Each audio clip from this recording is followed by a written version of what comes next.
Olá, tudo bem?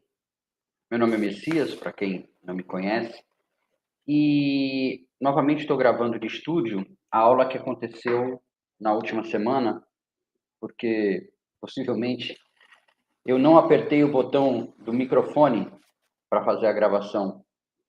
E aí a nossa conversa, que temos todas as quintas-feiras, às 8 horas, no Lar Espiritual Seara de José, aqui em Santos, não pegou o áudio completo, pegou só uma parte da aula, dessa nossa troca de ideias do livro Nosso Lar, através de Chico, né, com André Luiz contando a vida no mundo espiritual, né, dessa série A Vida no Mundo Espiritual, que tem Nosso Lar, Missionários, Mensageiros, Obreiros da Vida Eterna, entre outras obras.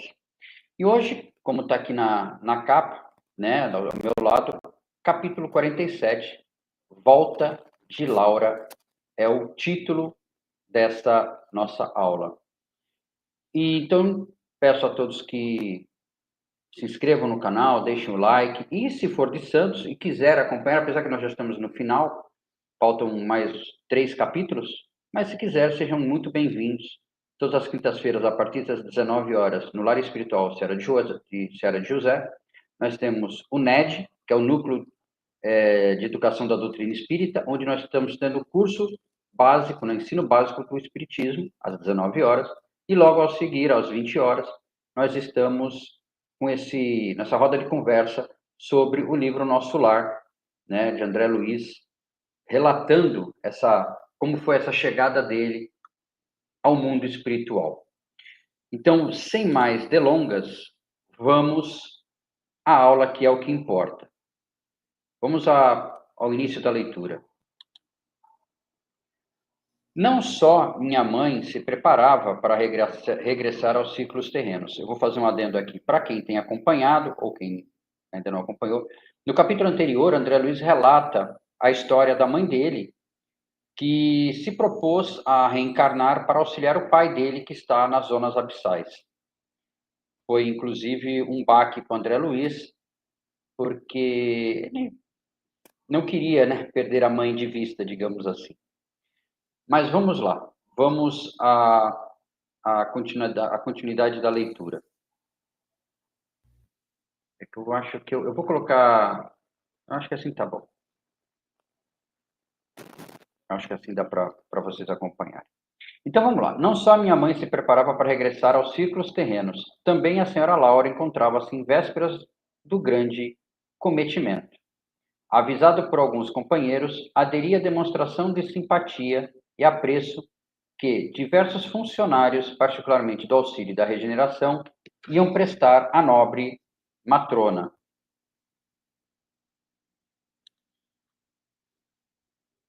Eu aumentei a imagem para mim.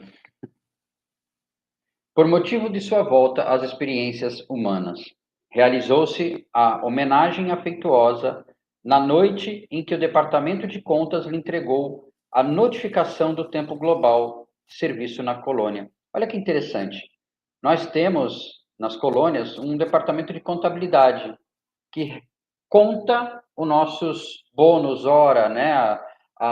O tempo global de serviço que nós temos e o que isso pode possivelmente nos auxiliar na nossa encarnação futura. Não é possível traduzir em letras comuns a significação espiritual da festa íntima. Povoava-se a encantadora residência de melodias e luzes. As flores pareciam mais belas.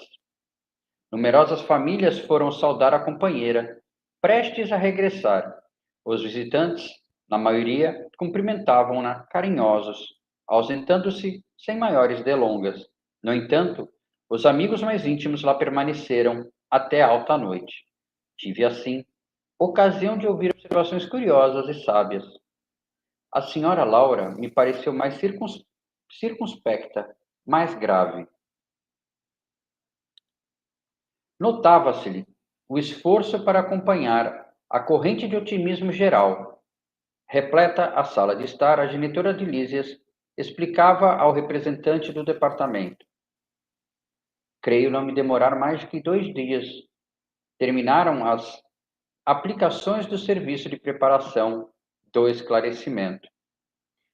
Você vê que há uma preparação, né, para que o espírito possa reencarnar com relação ao que ela vai fazer, quais as ajudas que ela vai precisar.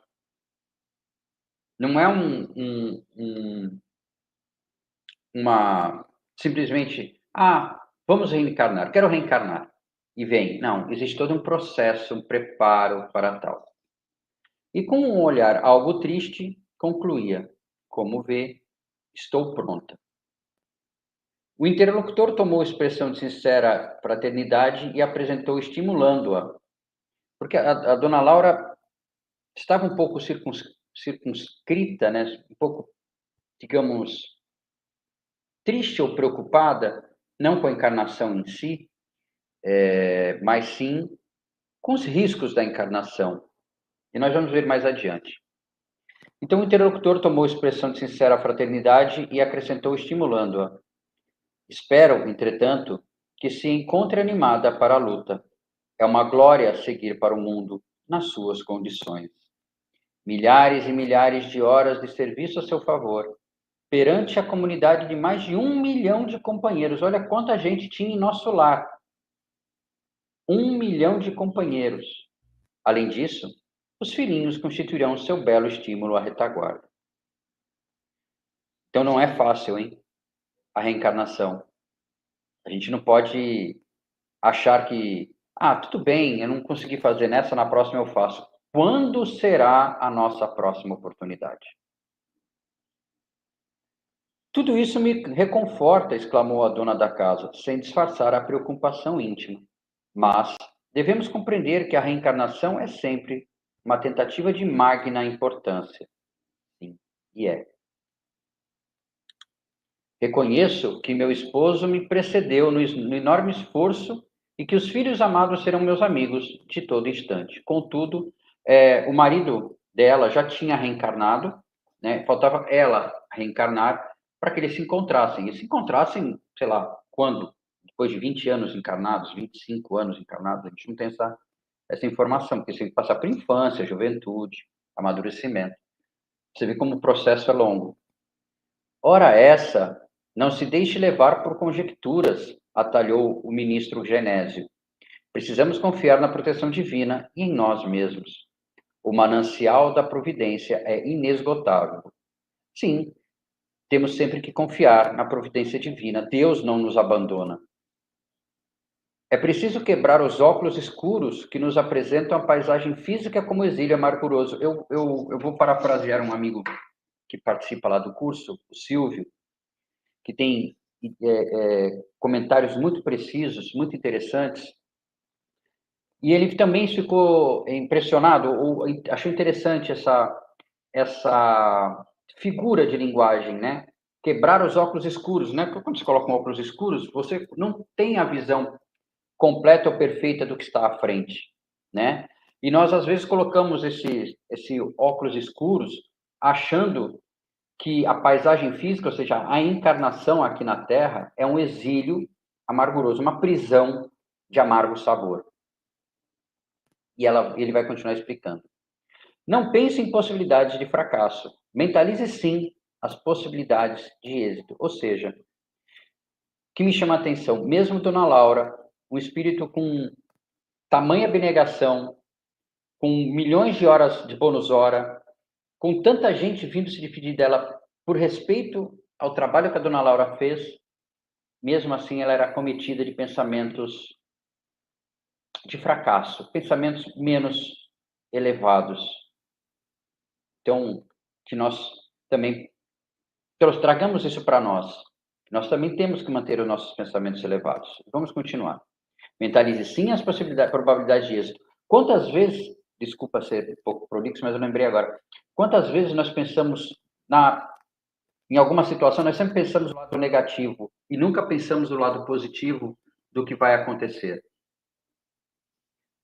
Além do mais, é justo confiar alguma coisa em nós outros, no caso, quem vai ficar em nosso lar. Seus amigos, que não estaremos tão longe no tocante à distância vibratória. Nosso lar é uma colônia, mas está no umbral. A Terra está no umbral, é muito próxima. Nós todos estamos na zona umbralina. Então, a nossa distância vibratória é muito curta. É muito curta. Pense na alegria de auxiliar antigas afeições. Pondere na glória imensa de ser útil. Sorriu a senhora Laura, parecendo mais encorajada, e asseverou: tenho solicitado o socorro espiritual de todos os companheiros, a fim de manter-me vigilante nas lições aqui recebidas. Então ela estava vibrando e pedindo o socorro espiritual de todos os companheiros de nosso lar, para que ela se mantesse vigilante. Ela estava pedindo auxílio,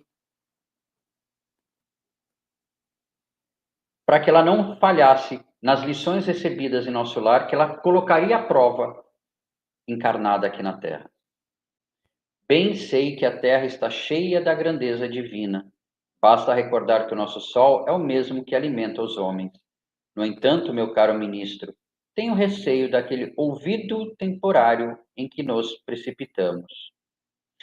O Sol que ilumina a Terra é o mesmo que ilumina nosso lar, para vocês verem que estamos todos juntos. E ela tinha receio dessa viagem, né, para a Terra. Por mais temporária que seja, porque nós sabemos que a vida encarnada, perto da vida do espírito, é um átomo, é um negócio pequeno, né? Muitas vidas, uma única existência, como dizem. Seria mais um período que ela passaria de provas. Sinto-me qual enferma que se curou de numerosas feridas. Em verdade, as úlceras não mais me apoquentam, mas conservo as cicatrizes. Bastaria um leve arranhão para voltar à enfermidade. Eu no dia, lá eu dei até um exemplo da seguinte forma: imagina um arranhão no joelho, né? A gente às vezes bate o joelho, arranha, cai, alguma coisa, faz um arranhão no joelho. Dói, arde, passamos lá o mertiolate, o remédio, uma pomada, e aí ele cria uma casquinha. Nós sabemos, né, que depois que cria a casquinha, a dor no joelho já até passou, já nós nem lembramos mais disso. Está lá a casquinha. Mas se nós rasparmos, ou passarmos a mão, ou coçarmos, volta a sangrar. Volta a doer aquele arranhão. E é o que ela está traduzindo, ou que eu traduzi, é o que ela está falando aqui. As úlceras não mais me apoquentam. Os problemas que ela teve quando estava aqui não mais a atrapalham. Mas ela tem as cicatrizes, ela sabe. Por exemplo, vamos dar um exemplo. Fui muito orgulhoso, aliás, que continuamos, né, muitas vezes, mas fui muito orgulhoso numa vida anterior. E isso me causou, após o desencarne, graves problemas, até eu conseguir me recuperar, me reestruturar, ir para uma colônia, aprender, estudar, me preparar, e aí eu volto com a possibilidade do reencarne. O medo de voltar a ser orgulhoso me apoquentaria, me deixaria muito preocupado. Vamos continuar ao texto. O ministro esboçou o gesto de quem compreendia o sentido da alegação e revidou: não ignoro o que representam as sombras do campo inferior, mas é indispensável coragem e caminhar para adiante. Ou seja, vá em frente, tenha fé, dê o passo primeiro, os outros virão a seguir. Quedas poderão até ocorrer, mas ela já estava dentro dela preparada para encarar isso. Por quê? Olha a continuidade do texto. Ajudá-la-emos a trabalhar muito mais no bem dos outros que na satisfação de si mesma. Ela teria, como já informei, né, ajuda dos irmãos espirituais que estariam ao lado dela. Apoio não lhe faltaria. O grande perigo ainda o grande perigo ainda e sempre é a demora nas tentações complexas do egoísmo. É a diferenciação entre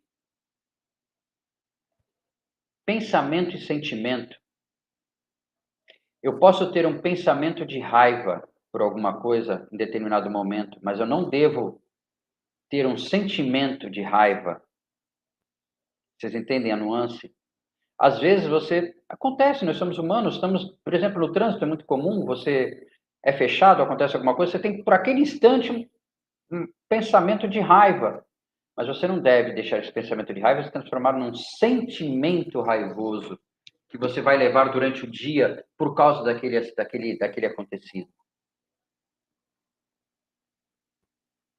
Aqui, tornou a interlocutora sensatamente, contamos com as vibrações espirituais da maioria dos habitantes educados, quase todos nas luzes do Evangelho Redentor. E ainda que velhas fraquezas subam à tona de nossos pensamentos, encontramos uma defesa natural no próprio ambiente. Ou seja, em nosso lar também acontece essas quedas de sensações, esses pensamentos não tão elevados. Só que o ambiente ao redor de nosso lar favorece que nós tenhamos uma defesa natural. Aqui na Terra, não. Dependemos de nós mesmos, dos nossos livre-arbítrio, dos nossos pensamentos para mantermos reto. Porque Deus já nos disse, perdão, Jesus Cristo já nos disse, onde está a lei de Deus? A lei de Deus está em nós mesmos. Nós temos essa lei de Deus. Nós sabemos o que é certo e errado. Na Terra, porém, nossa boa intenção é como se fora bruxuleante luz num mar imenso de forças agressivas. E aí eu fiquei pensando, o que seria uma bruxuleante luz num mar imenso de forças agressivas? E aí eu pedi ajuda para a inteligência artificial, que nos ajuda muito em certas situações, e ela criou essa imagem. Veja, uma pequena luz no meio de um mar de forças incessantes. É isso. É isso que ele está falando aqui. A boa intenção é a nossa luz. Nós vemos com boa intenção de ajudar ao próximo, ajudar a nós mesmos na nossa caminhada individual rumo ao anjo, né? Do átomo ao anjo, né? Do átomo ao arcanjo. Nós viemos com essa luz, só que essa luz é uma luz bruxuleante, ou seja, uma luz pequena, e ao redor nós temos esse mar de sensações, de tentações, de vicissitudes que nos circundam. Então, é difícil manter essa luz acesa. Como ele diz aqui, porém, nossa boa intenção é como for uma bruxuleante luz no mar imenso de forças agressivas, né? Nós não temos essa energia ao redor para nos auxiliar, como ela tinha em nosso lar. Não diga isso, atalhou o generoso ministro. Não dê tamanha importância às influências das zonas inferiores. Seria armar o inimigo para que nos torturasse. O campo das ideias é igualmente campo de luta. Toda luz que acendermos, de fato, na terra, lá ficará para sempre, porque a ventania das paixões humanas jamais apagará uma só das luzes de Deus. E é isso que a gente fala, às vezes a gente dá muita importância para os pensamentos negativos. Nós alimentamos esses pensamentos negativos aonde? Nas nossas mentes, que é o nosso campo de luta.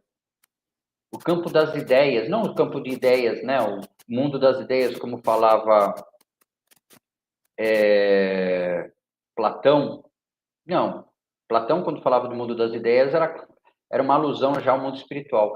O campo das ideias é aqui, ó, no nosso interior, do nosso pensamento, é o nosso campo de luta. É aqui que nós travamos a nossa luta diária contra as más influências.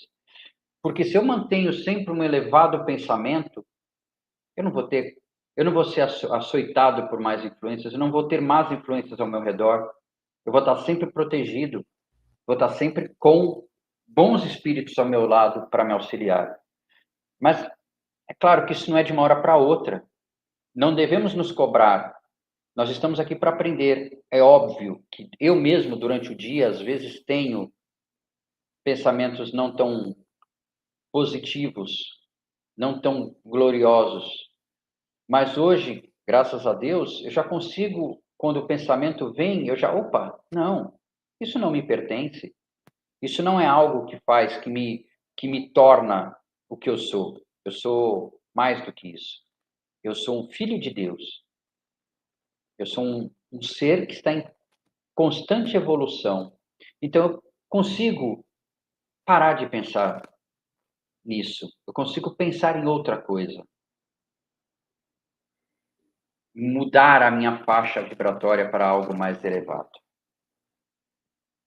A senhora pareceu agora ver tudo mais claro, em face dos conceitos ouvidos. Mudou radicalmente a atitude mental, viu? Ela foi fortalecida na sua fé e mudou radicalmente a atitude mental. E falou cobrando novo alento.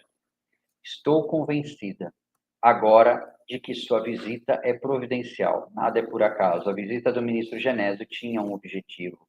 Ele já tinha talvez percebido esse temor da dona Laura com o novo processo reencarnatório. Não com a reencarnação em si, como eu falei no início, mas com a possibilidade de ela não conseguir o intento desejado nessa nova empreitada que ela ia iniciar aqui na Terra.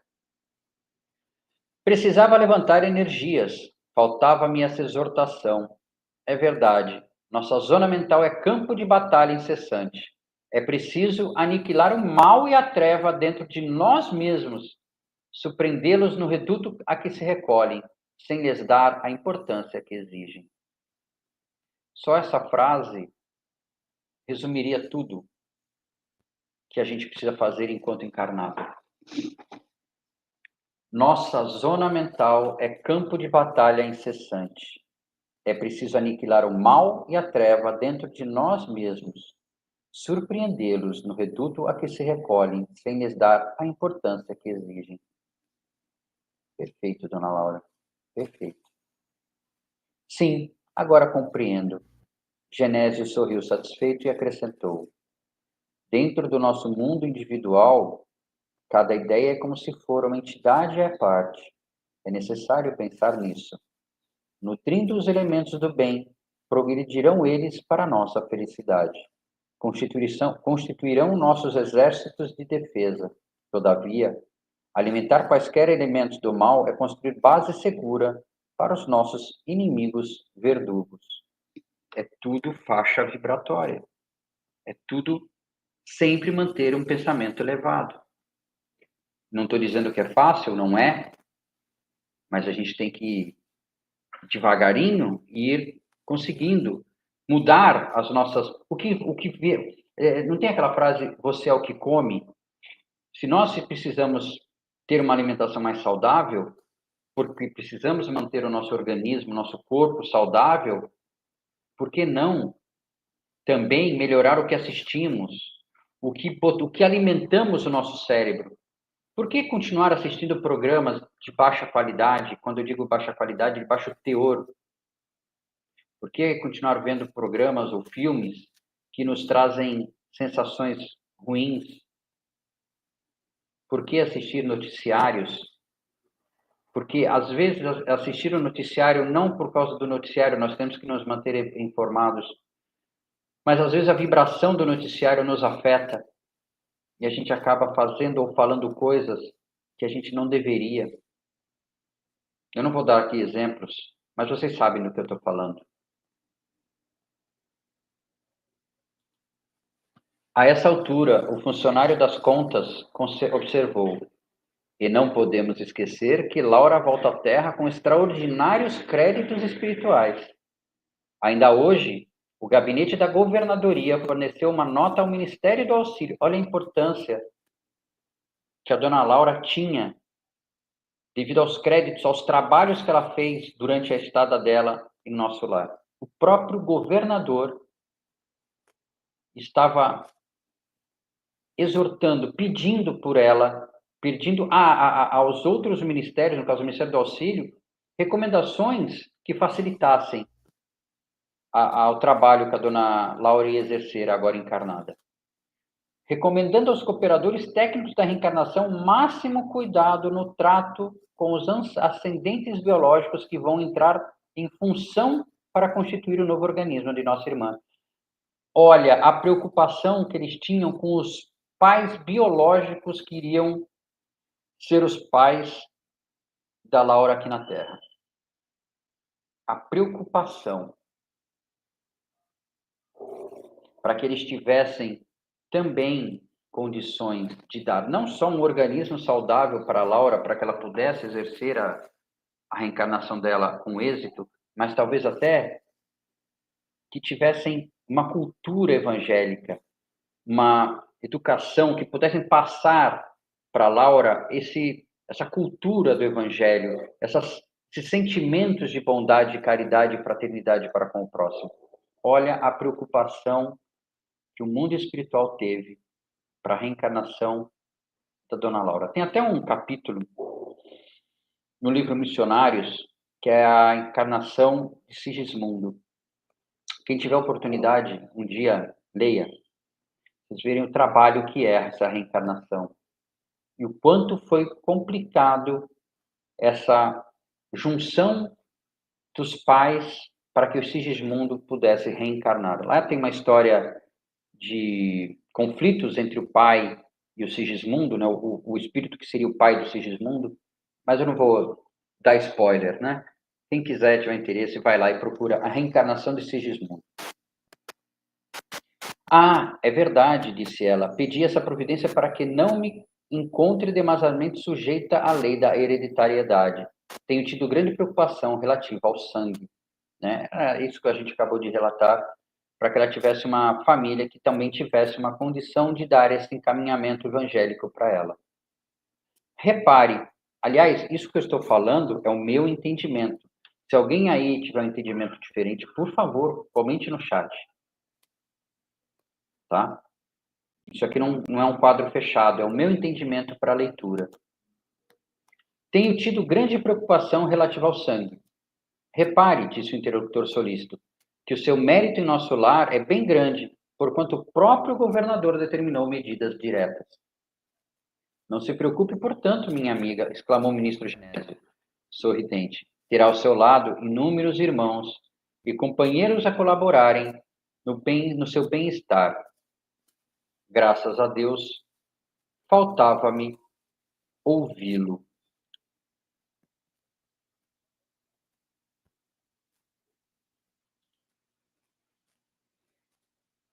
Esse capítulo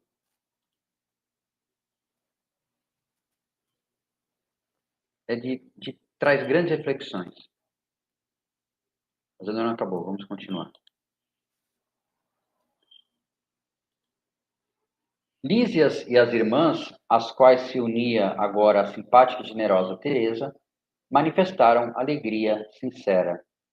Minha mãe precisava esquecer as preocupações, comentou o abnegado enfermeiro do auxílio. Afinal de contas, não ficaremos aqui a dormir. Ou seja, eles ficariam atentos lá em nosso lar para auxiliá-la. Tem razão, aduziu a dona de casa. Cultivarei a esperança, confiarei no Senhor e em todos vocês. Você viu que o ânimo da dona Laura já era outro. Ela já estava muito mais fortalecida no seu ânimo, na sua boa vontade. Em seguida, os comentários voltaram ao plano da confiança e do otimismo. Ninguém comentou a volta à Terra, senão como bendita oportunidade de recapitular e aprender para o bem. Ao despedir-me, alta noite, a senhora Laura disse-me em tom maternal: amanhã à noite, André, espero igualmente por você. Faremos pequena reunião íntima. O Ministério da Comunicação prometeu-nos a visita de meu esposo. Embora se encontre nos laços físicos, Ricardo será trazido até aqui, com auxílio fraternal de companheiros nossos. Além disso, amanhã estarei a despedir-me. O Ricardo, que seria o esposo dela nessa nova empreitada, seria levado até o mundo espiritual durante o sono, para participar de uma reunião muito interessante. Uma reunião muito forte. Mas eu não vou dar spoiler. Deixa para a próxima aula, para o nosso próximo encontro. Capítulo 48 é muito interessante. Não falte, como diz o texto. Não falte. Agradeci comovidamente, esforçando-me por ocultar as lágrimas das saudades prematuras que me despontavam no coração. Quem assistiu o filme Nosso Lar lembra na cena da reencarnação, né, quando a dona Laura ia reencarnar, ela ia lá para o Ministério da Reencarnação, o choro de tristeza, de perda do Lísias, né? É engraçado, né? Não pelo fato de ele não poder mais vê-la, porque ele, como espírito, claro que ele poderia ter essa oportunidade, mas também pelo receio, o receio da mãe não conseguir o intento. Ah, Messias, então, mas se a dona Laura viesse e não fizesse nada do que se comprometeu, ela perderia tudo que ela conquistou em nosso lar? Não, porque o espírito nunca regressa, nunca retrocede, perdão, nunca retrocede. Lições aprendidas, nunca serão repetidas. Mas ela estagnaria. Talvez ela agora teria ido lá para também dar um passo à frente na situação de espírito dela. E aí eu vou trazer todo esse nosso encontro, se me permitem, eu vou trazer para nós agora, enquanto encarnados, para algo que eu acho que é muito importante para nós, a nossa saúde. Eu tenho uma série que nós fizemos, está no canal Aprendiz do Evangelho, que foi a leitura e comentário do livro O Médico Jesus, de José Carlos de Luca. E um dos capítulos fala sobre dieta mental, essa situação de termos pensamentos positivos, o quanto isso nos auxilia, inclusive, na nossa saúde. Vamos a ele. Aqui. Livro O Médico Jesus, capítulo 19, Dieta Mental, de José Carlos de Luca. Olha só a importância. As células do nosso organismo se alimentam do mesmo teor dos nossos pensamentos. Tudo o que se passa na mente se passa no corpo. Você não é apenas o que come, é também o que pensa. Lembra que eu falei isso? Basta constatar como as lembranças tristes e amargas nos trazem sensações físicas desagradáveis. O corpo sente o que a mente pensa constantemente. Selecione seus pensamentos tanto quanto você seleciona os alimentos que leva à boca. Você não come alimento estragado, né? Então não leve pensamentos estragados para a sua cabeça, para o seu cérebro. Os bons pensamentos geram boas sensações corporais, e isto quer dizer que o corpo aprovou nosso modo de pensar. A sensação corporal é um excelente termômetro para medir a qualidade do nosso pensar. Jogue imediatamente fora todo e qualquer pensamento que lhe traga sensações físicas desagradáveis, como aperto no peito, nó na garganta, tensão muscular e dor de cabeça. Nós fazemos isso? Será que nós não estamos alimentando a nossa mente com pensamentos negativos que estão afetando o nosso organismo? O que vocês acham? Faça uma reflexão. Eu já fiz a minha. E eu estou tentando melhorar os meus pensamentos para poder melhorar o alimento que eu levo para o meu organismo. E nós estamos falando de sensações, vibrações, energia. Combata principalmente os pensamentos de medo, pois saiba que a doença somente terá o poder que você atribuir a ela. Muitas vezes nós temos um problema de saúde grave, claro, porque não existe problema de saúde dos graves que não nos coloquem medo. Mas temos que parar de focar na doença e se focar na cura. Tantos exemplos nós temos por aí de pessoas que tiveram problemas de saúde enormes, graves, e se recuperaram. Por quê? Porque pensaram só na doença? Não, pensaram na forma da cura. Tipo, o que eu preciso fazer para me curar? Focou na cura e não na doença. Você é maior do que a doença e ela não é sua inimiga. Porque a doença nos ajuda, de alguma forma, a melhorarmos. Se você tem uma gastrite, Se você é cometido por uma gastrite, cuide da gastrite, foque na cura. E ela veio para te alertar que o que você come ou que você se alimenta não está legal. Melhore a sua forma de comer também. Isso eu estou falando para mim, inclusive. Melhore a sua alimentação. Pare de pensar em doença como castigo. Doença é auxílio e o bem disfarçado de mal. Olha que colocação interessante. A gente sempre fala, né, que a luz na escuridão e a gente não entende por quê. Tá aí. A doença é auxílio, é o bem disfarçado de mal. Porque às vezes de tudo nós temos que dar graças, né? E de tudo nós tiramos algo de bom. A gente só às vezes não percebe. A gente foca tanto na doença, tanto no problema, que a gente não pensa na cura, na solução.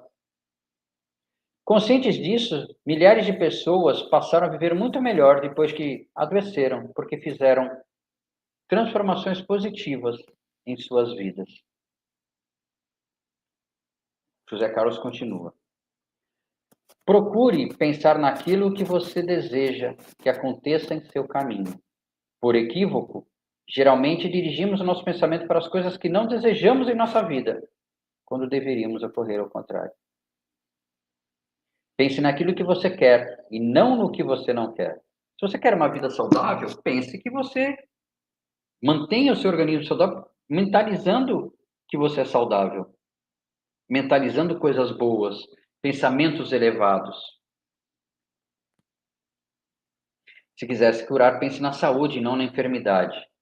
O Mestre nos deu uma grande chave para abrir as portas da cura ao afirmar que os olhos são como uma luz para o corpo. Por quê? Os teus olhos veem, teu cérebro transforma em sensações. Então, se você ver coisas boas, se você está com problema de saúde, foca, faça o tratamento que o médico recomenda. Firme no tratamento, mas não se entregue à doença. Não fique em casa trancado. Vá sair, vá tomar um sol, vá caminhar na praia, se você morar numa praia, numa cidade praiana como Santos. Não tem praia? Vá num parque, caminhe, vá ver gente, vá se divertir. Vá comer nem que sejam churros, tomar um café na padaria. Não fique preso à sensação da doença. Se os teus olhos forem bons, todo o teu corpo terá luz. Se, porém, teus olhos forem maus, o teu corpo será tenebroso. Quando ele coloca aqui em teus olhos, é aquilo que nós trazemos para dentro do nosso pensamento. Se o que traz é bom, teu corpo terá luz. Se o que trazes é negativo, é mal, teu corpo será tenebroso. Se você foca na doença, se você só assiste programas de baixo teor vibratório, se você só escuta músicas de baixo teor vibratório. No capítulo anterior, no campo da música, nós falamos muito disso, porque lá só se escuta música erudita. Porque a música erudita eleva a nossa alma. Não estou falando mal das músicas tradicionais, regionais, muitas são muito boas, mas nós temos que ter cuidado com algumas. A cura depende da maneira como se olha a vida. Um bom olhar, aquele capaz de trazer luz ao corpo, significa um olhar de positividade, de fé, de alegria, de total confiança de que o bem em nossa mente faz entrar o bem em nossa vida. José Carlos de Luca termina de uma forma bem interessante e bem resumida. A cura depende da maneira como se olha a vida. Um bom olhar, aquele capaz de trazer luz ao corpo, significa um olhar de positividade, de fé, de alegria, de total confiança de que o bem em nossa mente faz entrar o bem em nossa vida. E antes de encerrar, e já agradecendo, em tese, todas as manifestações mórbidas se reduzem a desequilíbrio. Desequilíbrio esse cuja causa repousa no mundo mental. Emmanuel. Selecione seus pensamentos, meus irmãos. Selecione seus pensamentos. Mude a sua faixa vibratória. Pense mais positivamente. Eu sei que não é fácil e não será toda hora que você conseguirá, dessa forma, ter pensamentos positivos. Mas quando vier o pensamento negativo, opa, mude. Pense em algo bom. Pense na beleza do mundo à sua volta, na natureza. Pense em Jesus. Pense que você não é esse corpo, você é muito mais do que isso. Um abraço a todos, muito obrigado e até a próxima quinta-feira. Aí sim, quem puder ao vivo, a partir das 19 horas, com o web, estudo básico da doutrina espírita, e às 20 horas, com a minha participação na nossa roda de conversa sobre mais um capítulo do livro Nosso Lar. Abraço a todos, fiquem com Deus e muito obrigado.